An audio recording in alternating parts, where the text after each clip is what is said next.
15% 2 years అంటే ఏమవుతుందంటే 400 rupees అనేది మొత్తము 529 అవుతుంది ఫ్రెండ్స్. 400 రూపీస్ ఎంత అవుతుందండి? మొత్తం 529 అవుతుంది. మరి మనకి ఇక్కడ ఇచ్చిన ప్రిన్సిపల్ ఎంత అంటే 18,000 అనేది మొత్తం ఎంత అవుతుంది? రైట్, 400 అనేది ఎంత అవుతుంది? 529 అవుతుంది. 18,000 ఎంత అవుతుంది అంటే వచ్చేది ఎక్కువ తక్కువ అంటే ఎక్కువ అండి. 18,000 డివైడెడ్ బై 400 ఇంటూ 529. ఇదంతా క్యాలిక్యులేషన్ చేయాల్సిన అవసరం ఫ్రెండ్స్. 2 zeros క్యాన్సిల్ అయిపోయిందండి. 445 180 అండి. ఇంతకన్నా ఇక ముందుకు పోవాల్సిన అవసరం లేదు.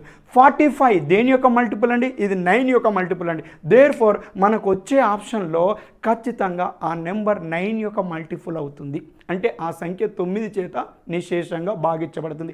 అదే మన ఆన్సర్. ఓకే, ఆప్షన్ 1 చూసినట్లయితే, వేగంగా చూసినట్లయితే 9 యొక్క మల్టిపుల్ అంటే